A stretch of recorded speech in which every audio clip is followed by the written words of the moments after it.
If you're a parent, you've probably heard it's just a phase at least once.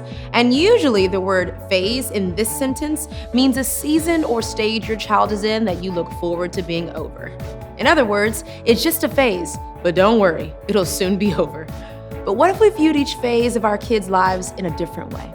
What if we viewed each stage as an opportunity instead of an obstacle?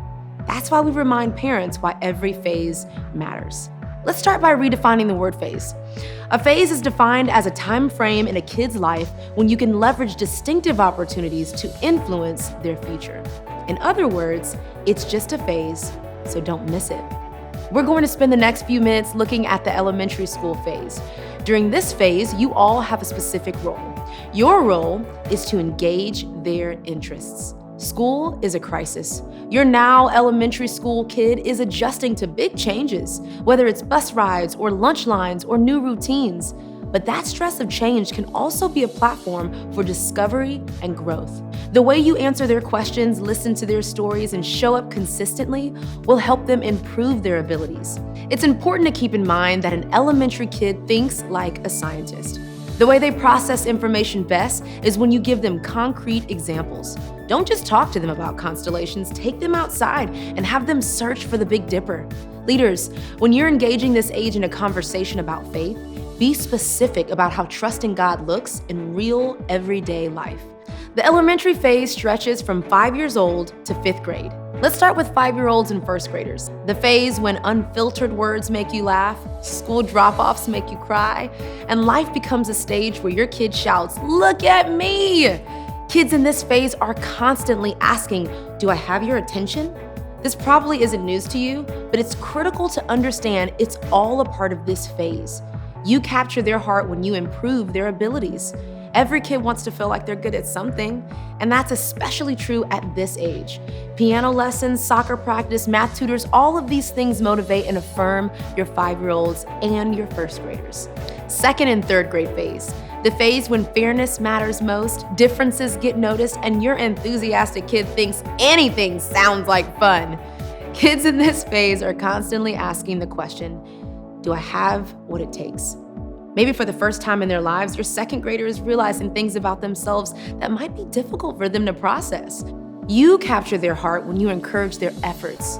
Every kid wants to feel like they're good at something, and that's especially true at this age. Find something your 2nd or 3rd grader can do and excel at.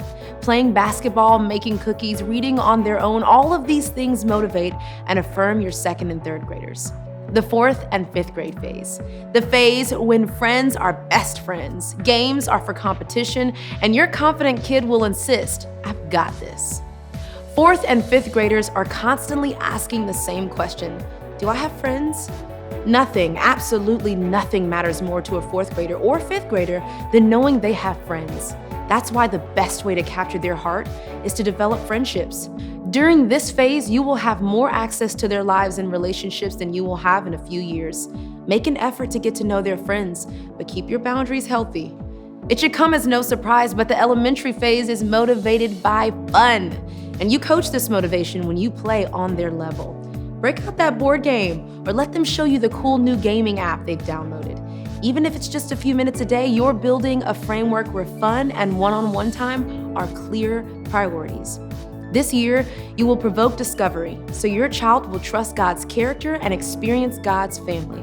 Your elementary kids may be starting to read and enjoy books, so this is a great year to purchase a kid's Bible. Look for one that is the full text in an easy-to-read translation like the NIRV.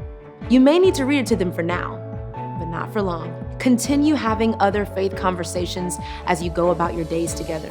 You do that when you invite them to pray out loud. Say things like, "Are you scared? Let's talk to God about it." Or say things like, "Isn't that wonderful? Let's stop and thank God for it." You can repeat simple statements that you want them to memorize. Things like, "You need to make the wise choice," and "You should treat others the way you want to be treated." For older kids, you can give them permission to ask hard questions. Say things like, "I'm not sure what the answer to that is, but we can look it up together." You can also talk about what your kids learn at church. Ask specific questions like, what did Jesus do when he went to Zacchaeus' house? Finally, you can connect with a faith community. And don't just attend, get involved. Create relationships with parents in all seasons of life. You'll need their support and wisdom now and as your child moves on to the next phase. Remember, it's just a phase, so don't miss it.